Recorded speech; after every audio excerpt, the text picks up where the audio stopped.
Hi, Talya here from Savanna Therapeutic Stories, and today I'm going to read to you Hugo's Hops, written by myself and Jessie Ellinor, and illustrated by the very talented Paul Banks.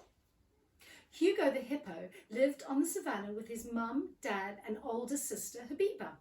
They lived near a watering hole, and Hugo's favourite thing to do was swim. Hugo often felt quite different from the other hippos. They had 4 legs and he had been born with 1. Hugo's parents often worried that Hugo would get hurt. They were concerned Hugo may be bullied by other animals or would struggle to take part in activities with his friends.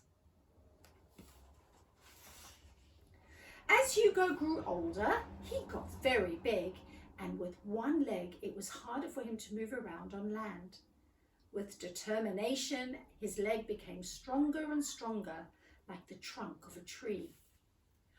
On hot afternoons, he loved nothing more than to spend lots of time cooling off in the mud or water with Habiba. The water helped him to move with ease and grace, and he especially enjoyed hopping along the bottom.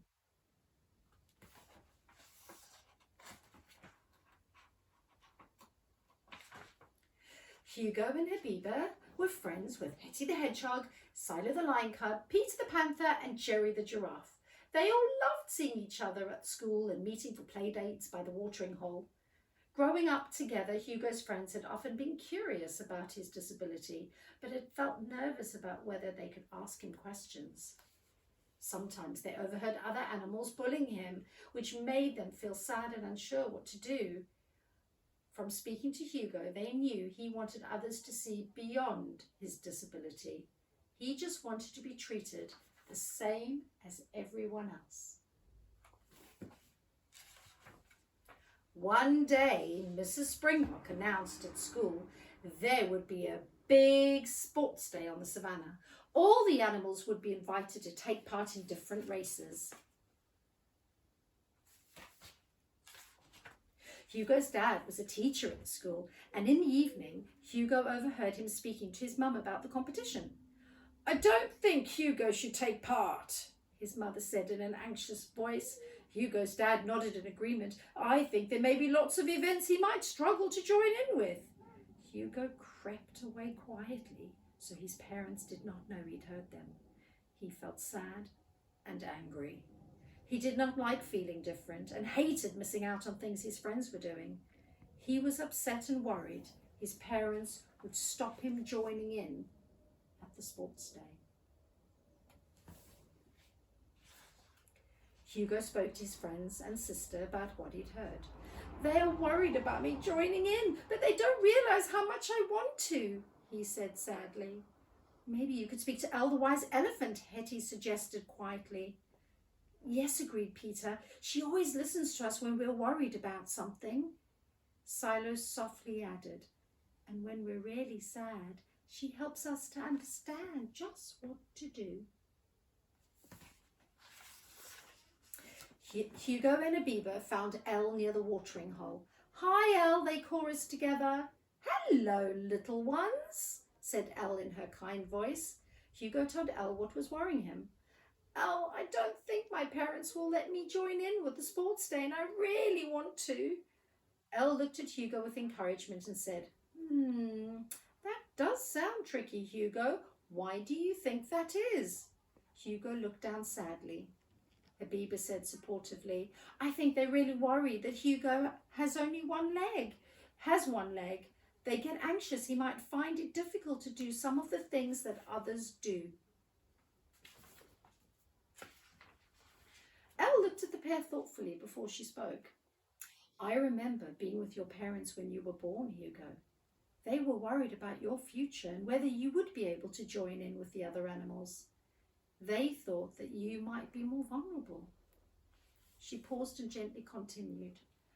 "But you have shown even when you find things difficult, you take on challenges, Hugo, reminding us of your courage, you are courageous, brave and strong." Hugo shook his head sorrowfully with tears welling up and said, "Why can't they see that, Elle?" I know, said Habiba. Perhaps we should try to speak to them about it together. Maybe they don't know how you're feeling. I guess we could try, replied Hugo tentatively. Elle smiled and said, brilliant idea. Remember to use your courage if you feel nervous. Hugo and Habiba went straight home. When they saw their parents, Hugo was feeling unsure about what to say, so Habiba started the conversation. We wanted to talk to you about the Savanna Sports Day, she said. We heard there will be lots of activities like running and throwing and swimming. I think Hugo is one of the strongest swimmers on the Savanna for his age. Perhaps he could take part in that. Feeling a quick surge of confidence, Hugo took a deep breath and said, I really want to take part in the sports day. I don't want to watch my friends and not be able to join in. I don't want to miss out on all the fun. Hugo's parents saw how determined he looked. His mother said gently, Hugo, we don't want you to miss out, but we really worry about you doing things that may be hard for you. His father joined in. We weren't sure if you would want to take part. Habiba is right, you are a good swimmer, but there will be lots of other activities too. Seeing Hugo's disappointment, his parents looked at one another. His father continued, we can see how important this is for you to be involved, and you are right. You will never know unless you give it a go. Hugo and Habiba beamed at one another, both giving a big whoop of excitement. When the big day arrived, all the animals cheered Hugo on. He found some of the activities difficult, but he was keen to give everything a try. When it came to the water race, he was easily the fastest. He hopped along the bottom of the watering hole with agility and speed. He was so good at holding his breath, he had time to help the other animals if they were struggling, just as they sometimes helped him.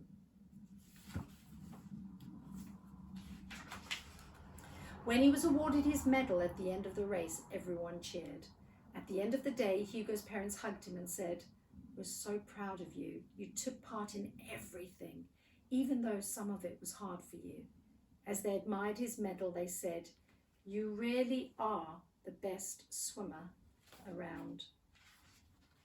As the sun set on the savannah, the animals celebrated together, each recognizing how they were good at different things. They had all taken part in their own way. No differences had stopped anybody joining in.